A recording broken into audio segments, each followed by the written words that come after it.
land and water routes became the basis for interregional trade, communication, and exchange networks in the Eastern Hemisphere. These long-distance trade routes immensely affected empires because many times culture and ideals were transferred through the merchants facilitating the trade. One of the biggest and most widely known examples is the Silk Roads, which ran through Eurasia. The Silk Roads began in Asia, when nomadic people began bartering their goods for others.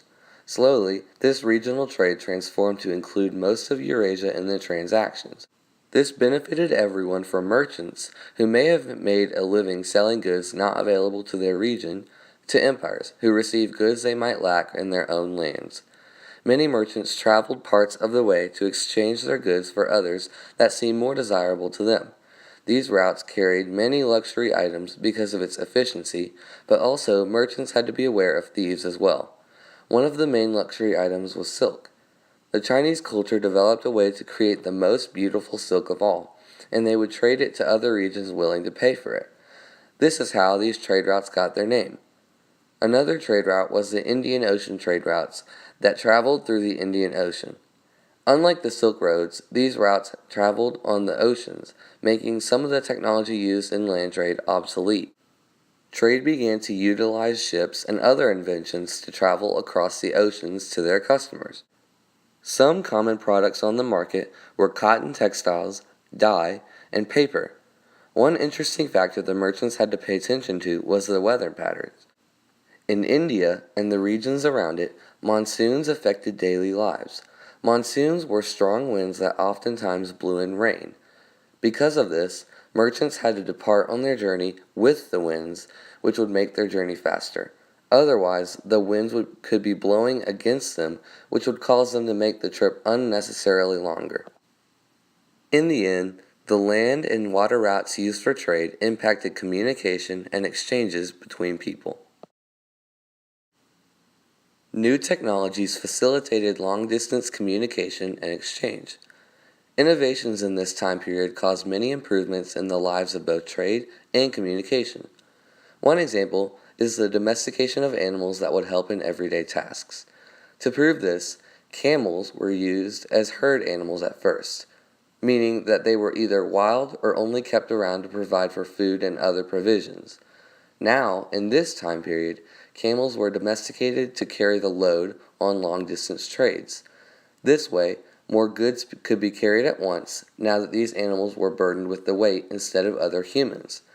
This meant that economic productivity shot through the roof because less trips could be made for merchants to get their goods to other regions. Additionally, camels could be used to carry the military supplies. These animals were so efficient at what they did because they did not require as much water as other animals, and they lived longer than others as well. These stats, along with the development of the saddle that allowed these camels to carry much more, drastically affected the way merchants and soldiers got across the harsh deserts.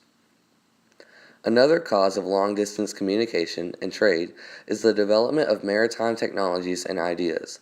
Both these contributed to the increasing amount of people involved with seas in their time period. One example is the emphasis on knowing weather patterns. As I mentioned earlier, monsoon patterns were used to determine the ideal times for a merchant to set sail. This new understanding of weather allowed for faster trips and more efficient journeys. Another cause of the exchanges in East Asia and Africa is the development of sailing technology such as the dhow. The dhow was a long boat that had a lateen sail. This ship became a staple to merchants traversing the Indian Ocean. The dhow carried items that were too heavy or bulky for land trade. Therefore, the dhow ships caused sea trade to flourish because merchants looking to trade items unfit for land trade began to embark across the Indian Ocean. This only increased exchanges between regions. Alongside the trade in goods, the exchange of people, technology, religious and cultural beliefs, food crops, domesticated animals, and disease pathogens developed across extensive networks of communication and exchange. Trade was an immense factor in the spread of many factors throughout the globe. Many crops spread through trade, like how cotton originated in South Asia but spread throughout all of Asia and other regions. When cotton spread into Persia, for example, the lands were too dry to support cotton. After all, this crop was not made to handle harsh and hot environments. Therefore, a new system had to be created for cotton to thrive, so the Qanat system was developed. This system utilized gravity to push the water down to the cotton's location. That way, no effort was required to get water to the crops. Systems like these were the result of crops and their introduction to other lands. However, crops weren't the only items spread through trade. Diseases affected many populations across the earth, such as when Roman soldiers moved into Mesopotamia and caught smallpox for the first time. Oftentimes, these soldiers and their animals would be exposed to a disease for the first time in foreign lands.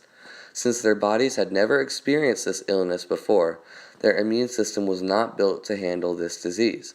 Therefore, they were more likely to be affected by the new pathogen. Additionally, trade initiated the spread of religion. Oftentimes, merchants were likely to share their ideas with the locals. For example, if a merchant stopped in a town, he or she may build a temple or religious building to accommodate their needs. Following this, many locals may see this religious temple as a new opportunity to try and find themselves. Also, many religions, such as Christianity and Buddhism, used missionaries to seek out people and convert them. Sometimes, these missionaries would follow the trade routes to seek out people to share their message. They used the trade routes because they knew there would be people to talk to on the journey. Therefore, these trade routes influenced the spread of religion along with crops and diseases.